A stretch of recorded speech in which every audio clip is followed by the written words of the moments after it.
നമസ്കാരം. ശശി തരൂറും കോൺഗ്രസും തമ്മിലുള്ള പോർവിളി നമ്മൾ ഇന്നും ഇന്നലെയും കാണാൻ തുടങ്ങിയതല്ല. രഹസ്യമായിരുന്ന അതിർത്തികൾ ഇപ്പോൾ പരസ്യമായി എന്ന് മാത്രം. എന്നാൽ ഇപ്പോൾ വരുന്നിടത്ത് വെച്ച് കാണാമെന്ന മട്ടിലാണ് ശശി തരൂർ. എന്നാൽ അദ്ദേഹത്തിന്റെ ഏറ്റവും പുതിയ പ്രസ്താവന മറ്റു പാർട്ടികളെ പോലും ഇപ്പോൾ ഞെട്ടിച്ചിരിക്കുകയാണ്. നമുക്കറിയാം, നിരന്തരം മോദി സ്തുതി പാടുന്ന ഒരു നേതാവാണ് ശശി തരൂർ. മോദി സ്തുതി ആവർത്തിക്കുന്ന ശശി തരൂറിനെതിരെ ഇത്തവണ രൂക്ഷ വിമർശനം ഉയർത്തിയത് കോൺഗ്രസ് പ്രസിഡന്റായ മല്ലികാർജുൻ ഖാർഗെയാണ്. ഞങ്ങൾക്ക് ആദ്യം രാജ്യം, പക്ഷേ ചിലർക്ക് ആദ്യം മോദി എന്നായിരുന്നു ഖാർഗെയുടെ പരിഹാസം. എന്തായാലും തരൂരിനെതിരെയുള്ള നേതൃത്വത്തിന്റെ ഏറ്റവും ശക്തവും പരസ്യവുമായ പരാമർശമാണിതെന്ന് നിസ്സംശയം മനസ്സിലാക്കാം. എന്നാൽ ഖാർഗെയുടെ പരാമർശത്തിന് തൊട്ടു പിന്നാലെ മറുപടിയുമായി മണിക്കൂറുകൾക്കുള്ളിൽ തന്നെ രംഗത്തെത്തിയിരുന്നു ശശി തരൂർ.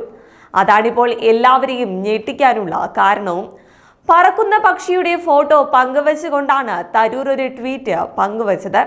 പറക്കാൻ അനുവാദം ചോദിക്കരുത്, ചിറകുകൾ നിങ്ങളുടേതാണ്, പക്ഷേ ആകാശം ആരുടേതുമല്ല എന്നാണ് തരൂർ കുറിച്ചിരിക്കുന്നത്. നിരവധി പേരാണ് പോസ്റ്റ് വൈറലായതോടെ ശശി തരൂറിന്റെ ഈ പോസ്റ്റ് ഷെയർ ചെയ്യുന്നത്. ഓപ്പറേഷൻ സിന്ദൂറിനെ കുറിച്ച് വിശദീകരിക്കാൻ വിദേശത്ത് പോയ കേന്ദ്ര സർവകക്ഷി സംഘത്തെ നയിച്ചവരിൽ പ്രധാനിയായിരുന്നു ശശി തരൂർ. അതിനുശേഷം മോദിയെ പുകഴ്ത്തി ലേഖനവും കൂടി എഴുതിയതോടെ കോൺഗ്രസ് നേതൃത്വം ശശി തരൂറിനെതിരെ വലിയ അതൃപ്തിയിൽ തന്നെയായിരുന്നു.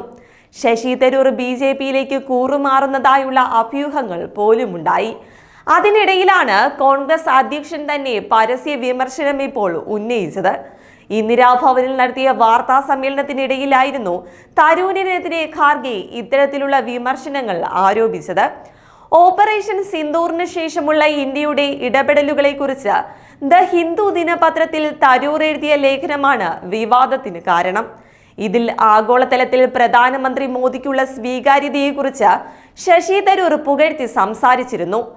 ലേഖനം പ്രസിദ്ധീകരിച്ചതോടുകൂടി കോൺഗ്രസ് നേതൃത്വത്തിന് ശശി തരൂരിനോടുള്ള അതൃപ്തി കൂടുകയും ചെയ്തിട്ടുണ്ട്. അതേസമയം തന്റെ ലേഖനം BJPയിൽ ചേരാനുള്ള സൂചനയല്ലെന്നും ദേശീയ താൽപര്യവും ഐക്യവും മുൻനിർത്തിയുള്ള പരാമർശമാണെന്നാണ് തരൂർ നേരത്തെ തന്നെ വ്യക്തമാക്കിയത്. എന്നാൽ ശശി തരൂരിന്റെ പരാമർശങ്ങൾ അദ്ദേഹത്തിന്റെ സ്വന്തം അഭിപ്രായമാണെന്നും കോൺഗ്രസ് പാർട്ടിയുടെ അഭിപ്രായമല്ലെന്നാണ് പാർട്ടി വക്താവായ സുപ്രിയ ശ്രീനേറ്റ് മാധ്യമങ്ങളോട് സംസാരിക്കവേ പറഞ്ഞത്. അതേസമയം ശശി തരൂരിന് ഇംഗ്ലീഷ് ഭാഷ നന്നായി അറിയാവുന്നത് കൊണ്ടാണ് അദ്ദേഹത്തെ കോൺഗ്രസ് വർക്കിംഗ് കമ്മിറ്റിയിൽ എടുത്തതെന്നായിരുന്നു ഖാർഗെ ഇന്നലെ വാർത്താ സമ്മേളനത്തിൽ പറഞ്ഞത്. എന്തായാലും ഇങ്ങനെ തുടരുകയാണെങ്കിൽ തരൂർ അധികം വൈകാതെ തന്നെ കോൺഗ്രസിൽ നിന്നും പുറത്താകും.